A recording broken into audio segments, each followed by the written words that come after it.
Most people think their problem is that others don't understand them. I would say the opposite. Your real problem is that you explain yourself too much. Listen closely to what I'm about to tell you. Some of the worst damage in your life didn't happen because of bad people. It didn't happen because you trusted the wrong person or because fate was cruel to you. It happened because you opened your mouth at the wrong moment. You spoke when you should have remained silent. You explained when you should have simply walked away. You defended yourself when silence would have preserved your dignity. In this video, I will show you 10 situations where speaking feels natural, even necessary, but where it quietly destroys your respect, your power, and your position among men. If you've ever walked away from a conversation and felt diminished, if you've ever regretted what you said more than what you did, if you've ever wondered why honesty seems to cost you while liars prosper, stay with me. My name is Arthur Schopenhauer.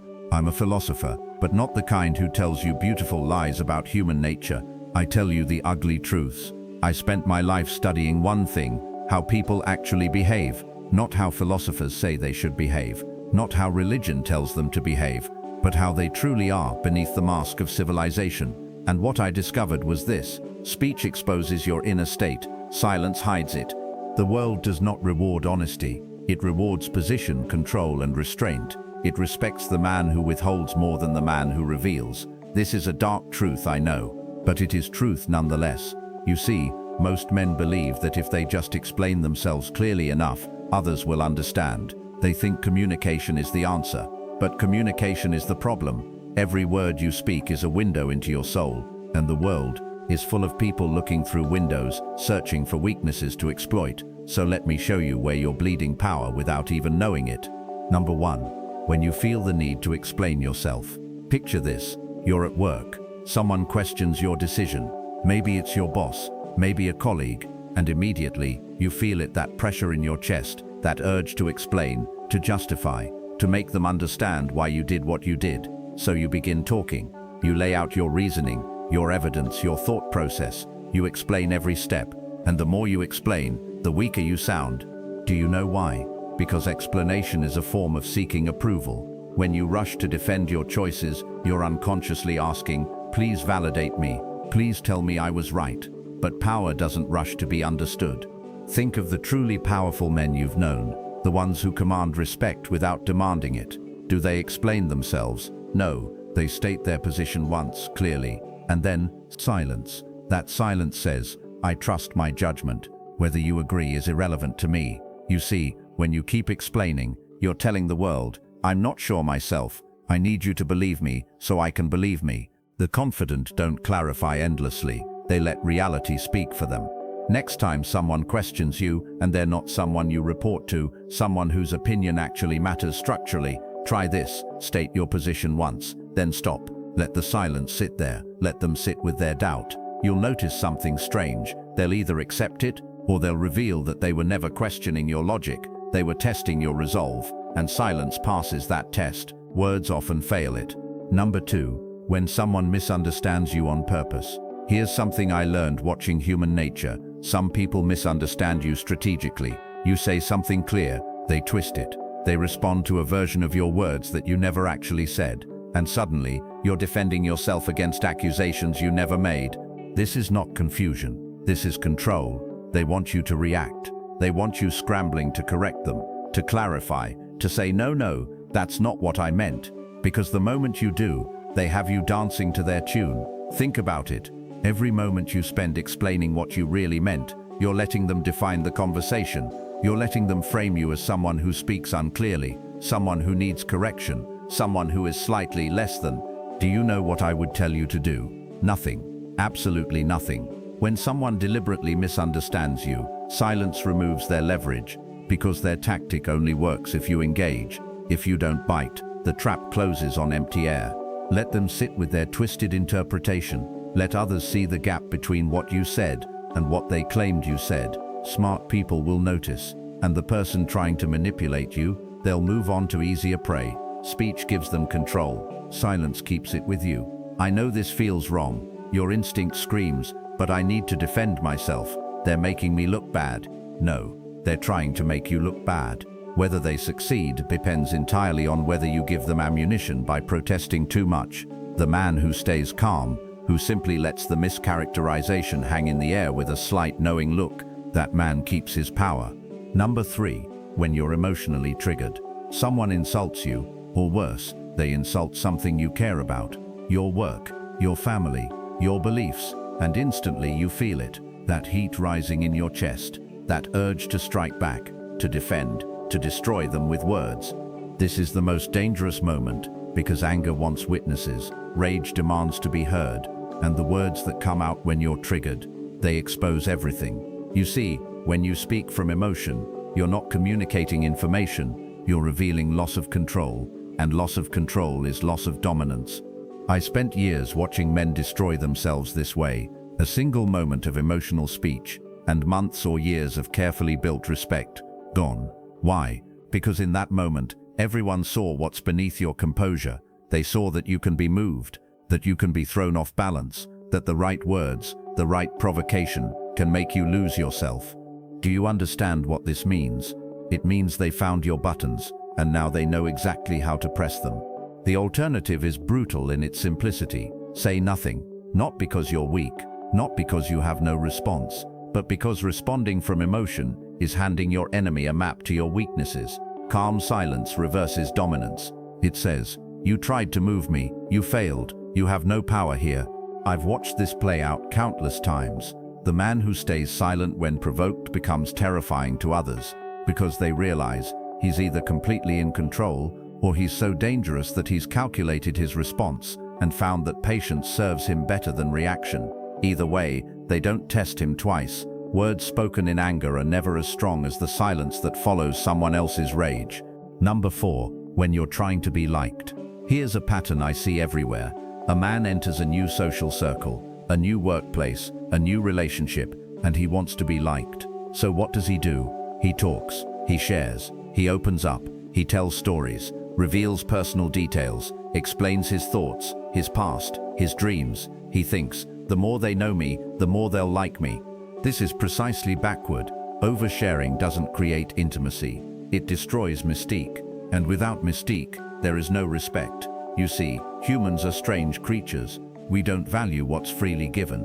We value what we have to work for, what remains partially hidden, what we have to earn access to.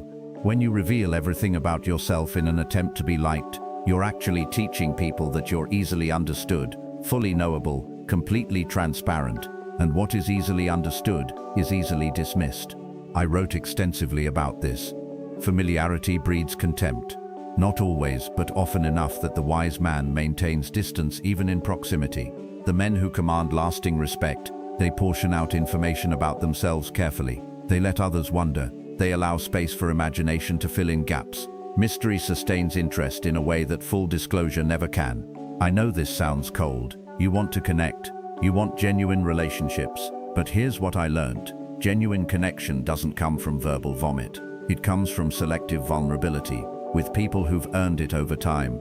The man who shares everything with everyone, shares nothing meaningful with anyone. Be slower to speak. Let people come to you. Let them ask questions. Let them invest effort in understanding you. The reward? When you do speak, when you do share, it matters.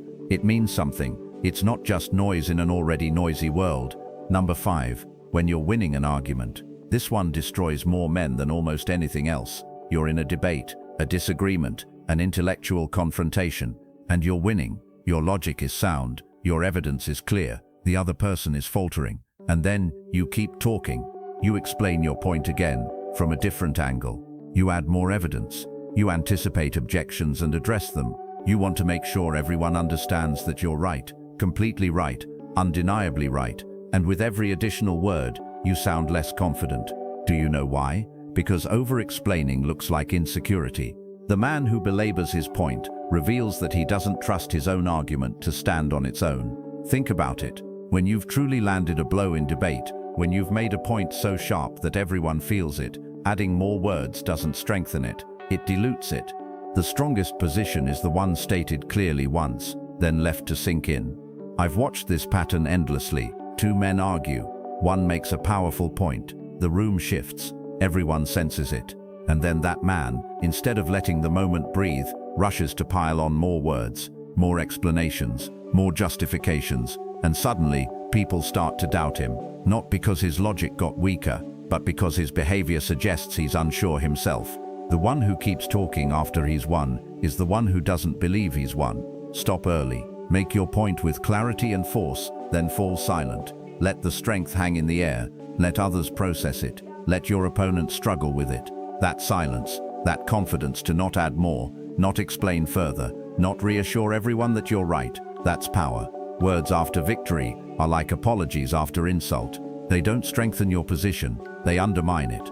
Number 6. When you sense jealousy, you've achieved something, a promotion, a success, a win, and you notice it, that look in someone's eye, not admiration, envy. And your instinct is to deflect, to explain, to say, oh, it's not that big a deal, or I just got lucky, or to list all the ways you still struggle. You do this because you sense their discomfort, and you want to ease it. You want them to like you. You want to remain humble, relatable. But here's what actually happens. Defending your success shrinks it. Every time you justify why you don't really deserve what you have, every time you minimize your achievement to make others comfortable, you're teaching people to disrespect your accomplishments. Jealousy is not your problem to solve. It's theirs. When someone envies you, they're revealing something about themselves, their own sense of inadequacy, their own unfulfilled ambitions. That's their work to do, not yours. Justification lowers status. It says, I'm not sure I deserve this. Please don't resent me. But the respected man, he acknowledges his success simply, and then silence. He lets others sit with their envy. He doesn't try to manage their emotions. Listen to this carefully. The moment you start explaining why your success isn't really that impressive, you invite others to agree with you. You give them permission to diminish you. Silence forces them to confront their own feelings without your help. And most people, when forced to sit with envy, eventually transmute it into something else. Respect, motivation, or they distance themselves, which means they weren't really in your corner anyway. You cannot maintain power while constantly reassuring others that you don't have too much of it. Be comfortable with your wins. State them factually if asked. Then move on. Don't linger. Don't apologize. Don't explain. The successful man who over-explains his success looks insecure about it. The successful man who simply embodies it, that man is dangerous. That man might achieve more, and people sense that.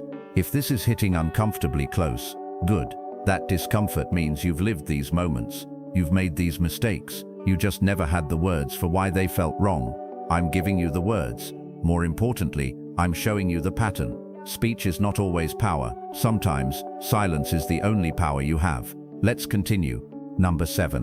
When you feel the urge to correct someone. Someone says something wrong, factually incorrect. You know better. You have the information.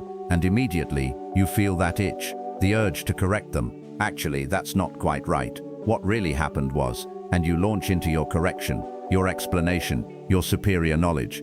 Do you know what you just did? You signaled that you need others to know you're intelligent. And needing to signal intelligence is evidence of insecurity about your intelligence. The truly knowledgeable man doesn't feel compelled to correct every error he encounters. Why? Because his knowledge is for him, not for performance.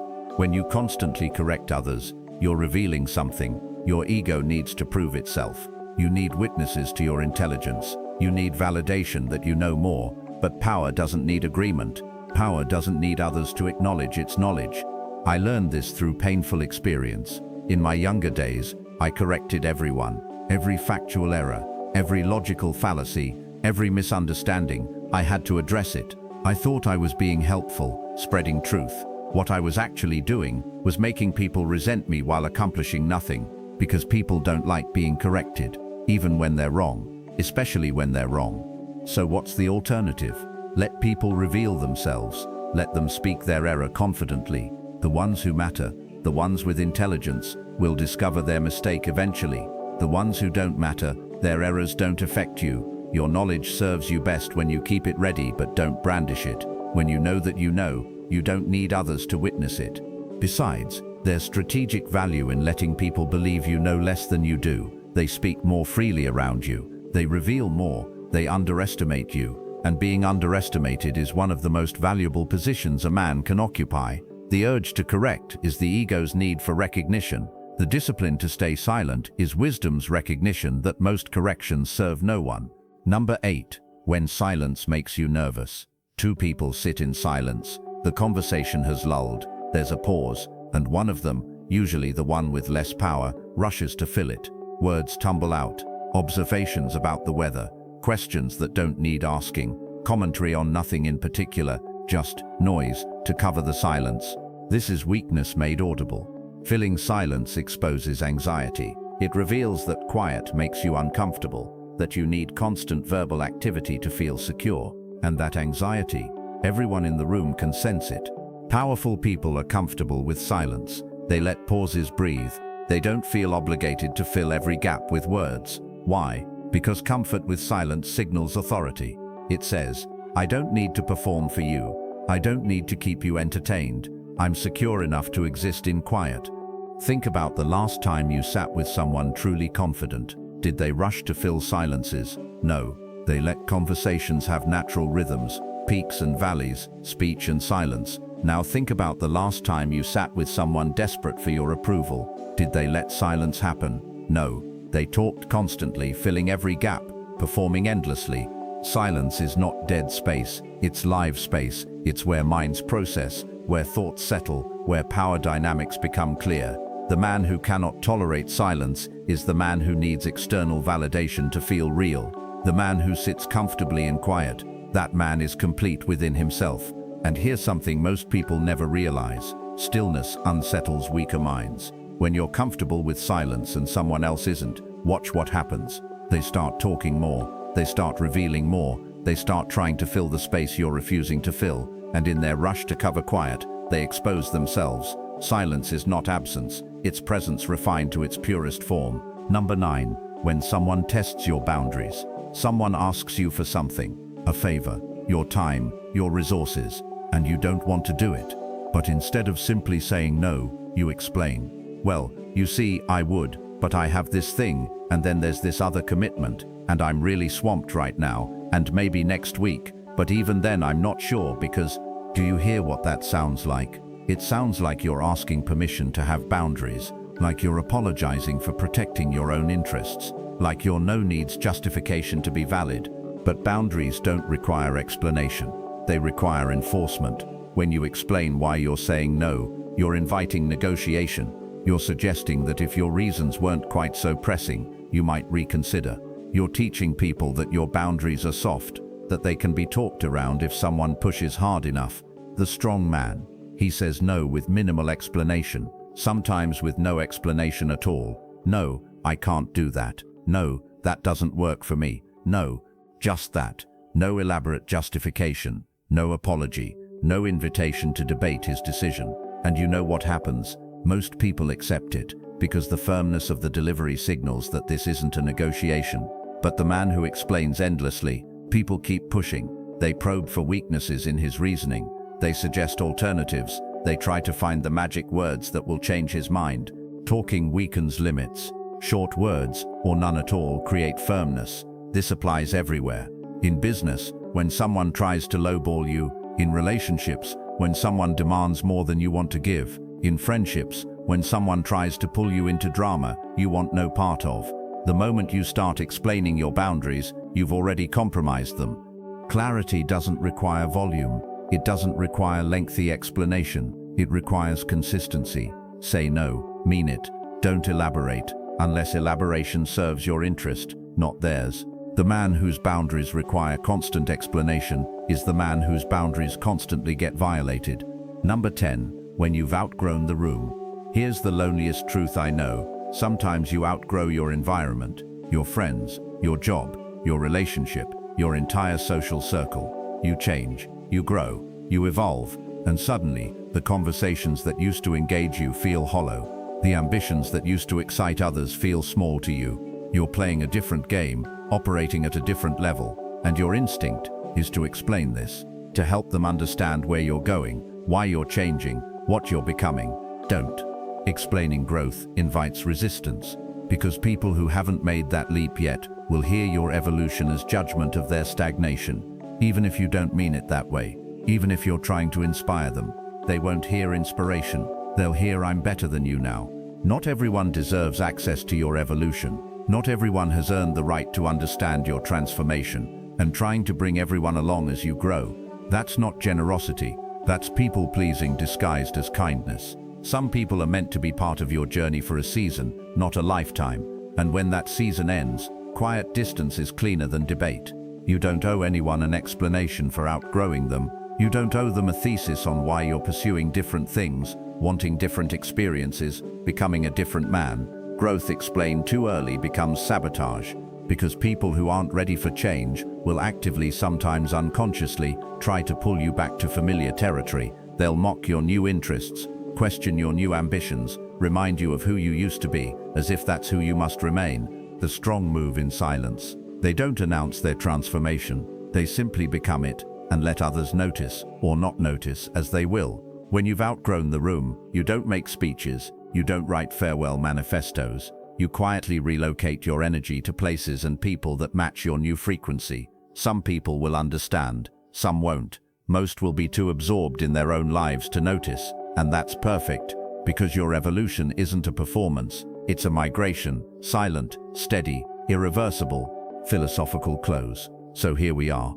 10 situations, 10 moments where your instinct tells you to speak, and wisdom whispers, wait. I know this is difficult to hear. We're taught from childhood that communication is always good, that expressing yourself is always healthy, that honesty is always the best policy. But these are comfortable lies, soothing myths we tell ourselves because the truth is harder. The truth is this: speech is not freedom. Control over speech is freedom. The man who must speak every thought has surrendered his power to his impulses. The man who chooses when and how and whether to speak, that man is sovereign. I spent my life watching human nature, and I can tell you with certainty, most people speak to be seen. They talk to prove they exist, to confirm they matter, to fill the terrifying void of not being constantly acknowledged. But the strong, the truly strong, speak only when necessary. They know that silence is not absence, its presence refined, its power distilled. When you master the art of strategic silence, something shifts. People treat you differently. They listen more carefully when you do speak, because your words aren't cheap. They respect you more, because you're not constantly seeking their approval. They reveal more to you, because your quiet makes space for their noise. You become a different kind of force in the world, not loud, not aggressive, but immovable. I wrote this once: the wise person speaks only when silence would cost more than words. Think about that. Silence as the default, speech as the exception, deployed only when its value exceeds the value of remaining quiet. Most people have this backwards. They speak constantly and treasure silence as a rare, uncomfortable break. But what if you flipped it?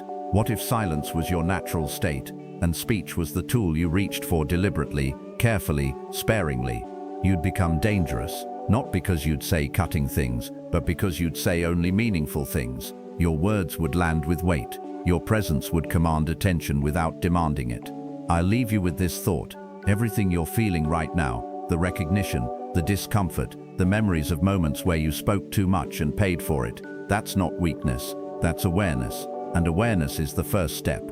The second step is practice. Starting today, watch yourself. Notice the moments where the urge to speak rises. Feel it, and then ask yourself, does this serve me, or does this serve my ego? If it serves you, speak with precision and power. If it serves your ego, stay silent and watch your ego squirm. Most people will never understand this. They'll keep talking, keep explaining, keep hemorrhaging power through their mouths. And that's fine, that's their choice. But you're different now. You've seen the pattern. You know the cost of careless speech. The question is, what will you do with this knowledge? Most people speak to be heard. The wise speak only when they have something worth the cost of silence. Choose wisely.